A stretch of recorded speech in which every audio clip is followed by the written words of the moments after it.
Each and every one of us are has-beens, wannabes, or heroes. So here's the question. Which one is it for you? More important, which one do you want it to be? See, here's the news. You can be a has-been today and a hero tomorrow. Or you can be a hero today or a has-been tomorrow. Ultimately, heroes are known by their results. You and I know it. It's the same way from the classroom to the boardroom. Doesn't matter if you're on the tennis court or if you're in the district court. We are ultimately judged heroes by their results. And so if I were to ask you, are you a has-been, a wannabe, or a hero? The question comes down to is, how do each of those folks deliver results? You see, the has-beens do what they've always done. If you work for a has-been organization, the 7 last words that you live by are, we've never done it that way before. If you're a wannabe, you change to deliver results no matter what. You just go with the wind. If you're a hero, however, you approach results differently. Let me see if I can frame it this way. A few months back, I went to an outdoor concert. Now, it was a beautiful night. About 20,000 people were sitting there, and I went to hear this alternative rock and roll band. Now, I'm not going to tell you the name of this band. However, if you've ever seen the movie Shrek, Shrek 1, you've heard this band. I'm a believer that you've heard this band. So I walked into the concert stage. You've all been there, this outdoor arena type environment, and I walked past the guy selling the T-shirts. And as I walked past, I asked him, so how's the show going to be tonight? How's the night going to be? And he said, oh, this will be great. So there's only 20,000 people here. We didn't bring a lot of product. Beautiful night. We'll sell out halfway through the show. So I went on in, listened to the music, and I'm walking out right before the end of the show. I noticed the guy, and he's packed up everything, about half of the stuff that he had. And I said to him, so how was the show tonight? And he said, man, this audience stinks. Really, he used another S word. Stinks is the one that's probably more appropriate here. And I said, really? He said, yeah, they didn't buy anything. So I asked him, I said, so you think it had anything to do with the fact that your lead singer forgot the words to your most popular song?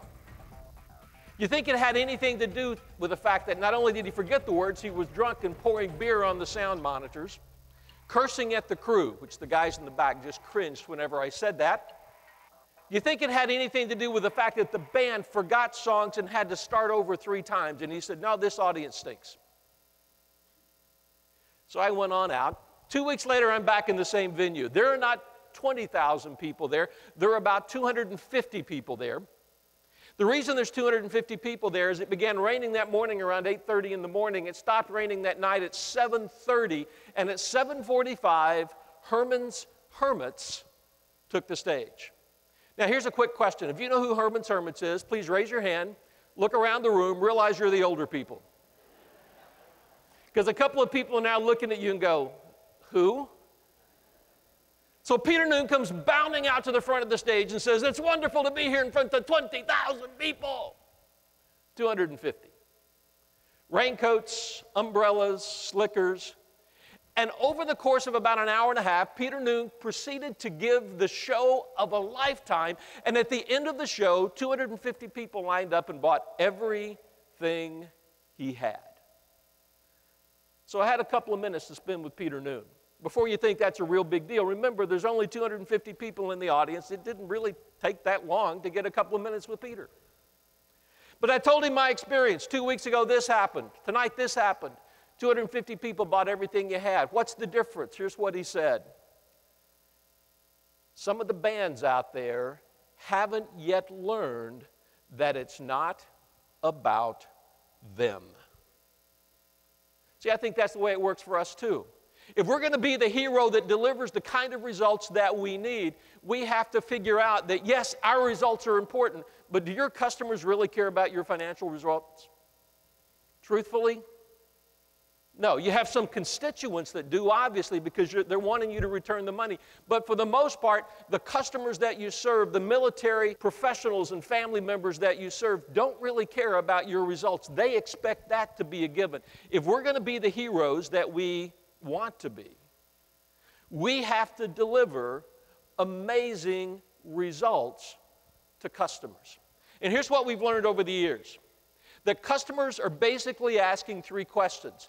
They want to know why you, in a world of competition where they can go outside the gate, go on their smartphone, go on their Facebook page, go anywhere they want to be. They're wanting to know why you, why now, what makes you relevant.